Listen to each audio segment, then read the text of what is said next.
Hello everybody, I'm Steve and welcome to Green Side Up. Now it's about 9 o'clock in the morning, it's quite overcast today. I'm sure it will change within the next couple of hours, but for the moment it's good. It means I can get some work done without it being too hot. And I'm down here at the Wallflowers because I'm going to dig some up today, unfortunately. Anyway.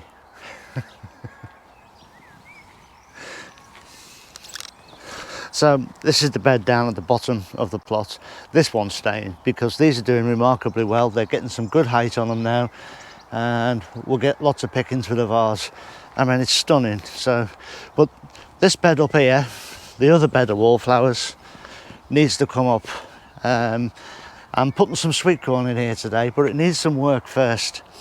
Now, when I started building these last year, I had a pile of half-rotted cow manure, and I filled these top 4 beds halfway up with them. Well, anyway, it's continued to rot and all 4 beds have dropped. So what I'm going to do first is I'm going to pick my way through these flowers, get a bucket or 2 of what's reasonable in there, because they're not the best flat plants and they're not the best height, but I'll get off what I can, and I'm going to rip them all out and any weed I come across. Then I'll tickle the bed up with the claw. Then I'm going to top it up with compost, fresh compost almost to the top, and then we'll get on to planting the sweetcorn, and you'll see why I need to get the sweetcorn planted when we get to that stage. But I've no doubt there'll be some windshield playing as I get on and do these jobs. I know everyone likes it, so I'll do the old fast forward trick and put windshield on, and then we'll come back later for the planting.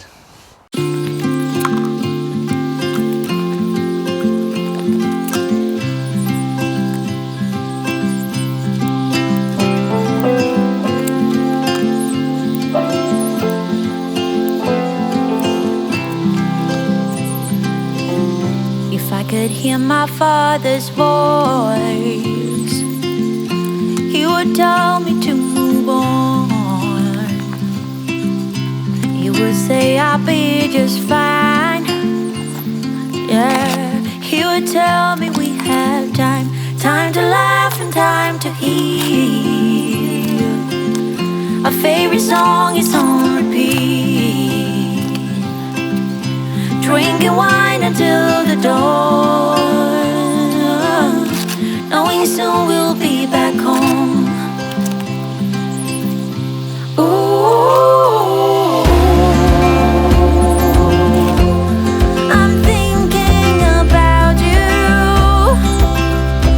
Ooh, I'm wishing that you knew. Ooh,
Right, so I had to stop filming yesterday. The camera ran out of power. I finished half this bed off. Going to do this bit on camera. So just to recap, the bed was quite low because underneath last year when I made it, I put half rotted manure. So that had rotted down and settled, and the compost on top had settled as well. So I just took out the wallflowers, weeded it over, then run the claw through, tickled the bed up a little bit, and then I've just topped it up with fresh compost for this year, and then hopefully it won't settle too much and I'll just need to add 1 inch or 2 a year from now on.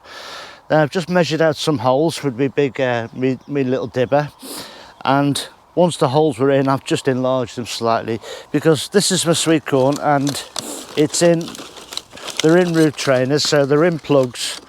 So it's easy enough just to drop them in and plant them. Now, sweet corn is classed as a grass, and as such it doesn't fall into any of the rotation cycles that you would have on a rotation driven vegetable garden. So it doesn't fit into the brassica family or the legumes or the roots. It's its own family, and you can grow it year after year in the same bed if that's what you choose. And that's what I used to do over where the pond is. The year before last I grew it, last year I grew it here, and the year before that, and the 5 or 6 years previously, it's over where the pond is now. That's where I always grew it, and it grew very well year on year. Now, the only thing you've got to be careful with this is that you don't grow 2 varieties on the same plot. And ideally, if you're growing in an allotment plot situation, you want to ask your neighbours if they're growing sweet corn and see if you can decide on a variety that you both want to grow. This is to stop cross-pollination, because if that occurs, you can get sort of crops that aren't really up to it. When the cob grows on a sweet corn cob, it's got lots of these fine hairs coming out of the end of the cob, and they call those silks. Each one of those hairs represents a kernel on the cob, and each one of those hairs needs to be pollinated for that kernel to grow properly on the cob itself. So as the corn grows up, you get the male flower at the very top, and if you shake that, the pollen will come off and settle on the silks underneath. And of course it can be wind blown automatically, and if you've got wind blown pollen coming in from another plot, it could leave you with deformed kernels on the cob. Now, this happened to me last year, but I think that was my fault because I'm growing in a narrow bed situation here, 3 rows. But what I think didn't do and should have done was take this cover off later at pollination stage so that the pollen could get all around all the plants. Either that, or I'm growing in too narrow a situation and I want to grow more in a block. If this year, I will take these off early enough this year to get pollination, and if I still get patchy pollination on the cobs themselves, what I will do is I will grow across 2 beds, so more of a square than a long thin rectangle. But this is my thing, this is what I've been trying, because ideally I would just like to grow in the one bed like this. So as opposed to feed, the best thing obviously for grass is nitrogen, but go easy. You can use sulfate of ammonia, that's near enough a full, as much as you'll get anyway, full nitrogen feed. Or you can use things like chicken manure pellets, but go easy on the nitrogen. If these plants have too much to go at, what can happen is they can start to grow side shoots off the stems here, and that will detract from your plant growth and your cob production. And if you see side shoots growing on them, make sure it's a side shoot and not a cob, and then cut them off. As I say, it's like taking side shoots out of a tomato. You don't need them, you don't want them.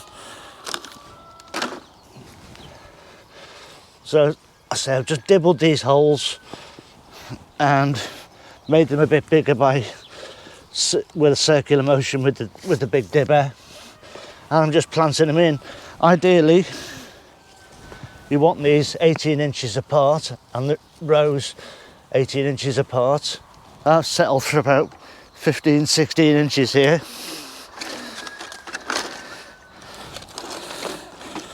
And hopefully that'll be enough.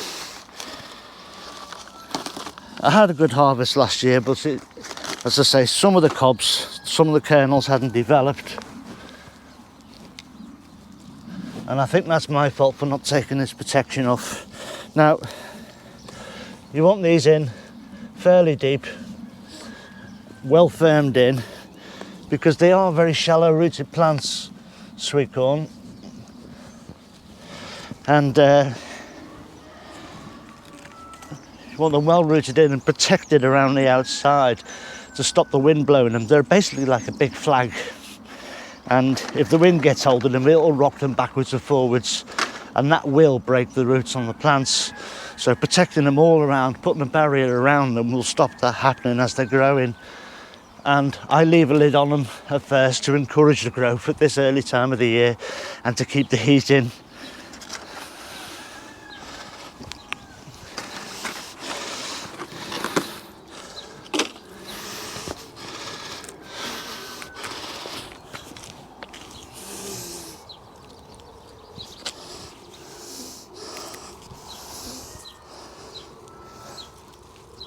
So there we go, that's that planted up.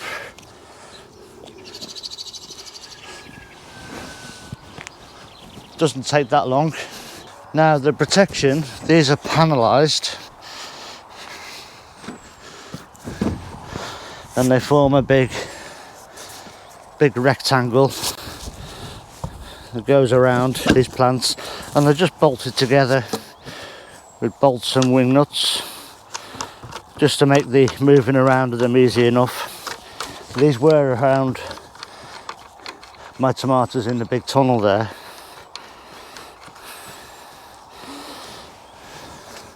So the tomatoes can fend for themselves fairly well now in the tunnel.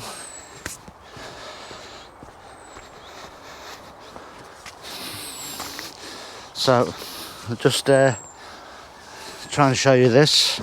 So these are just slate battens, basically just screwed together and then just covered in plastic, and you can see down this edge here they're just stapled up. You know, it's nothing different, it's not rocket science. Everything is done to be made easy, and a bolt just goes through here.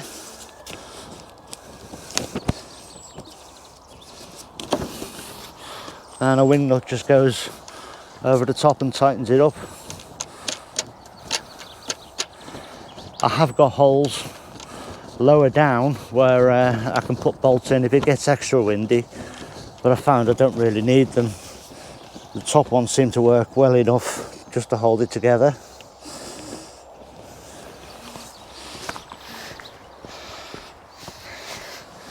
And the front is exactly the same. This has got 2 bolts in at the top. They just slot in there, and I don't even wing nut these front ones. This just makes it easier for me to get in and water or weed as I need to. And then the top, again, it's just tile battens.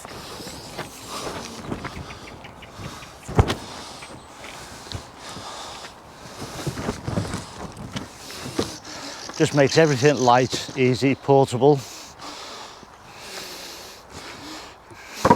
And then we just put a couple of bricks on the top just to stop it blowing away. And that's it, really. Nice, simple protection. Keeps those plants in a warmer environment than would otherwise be here in May. And if we get a heat spell, I'll just take the lids off, let them get on with it. We're still maintaining that all-round protection to protect from the wind rock.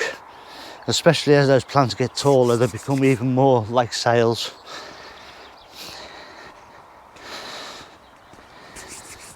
Now I will feed these a bit later as the cobs are forming. Once I see the male flowers coming out, that's the time I'll start feeding, and I'll give them once a week a comfrey feed.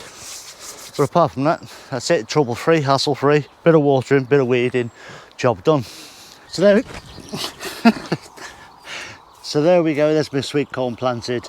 They are heavy feeders, they do need a lot of feed, but watch out that you don't give them too much nitrogen. And they do want a lot of water, so keep them moist at all times. And when they're starting to produce the cobs and fertilise them, that's the time to up the watering as well. So that's it for this one. Look after yourselves everyone, stay safe, take care. I'll see you very soon. Ta-ra now.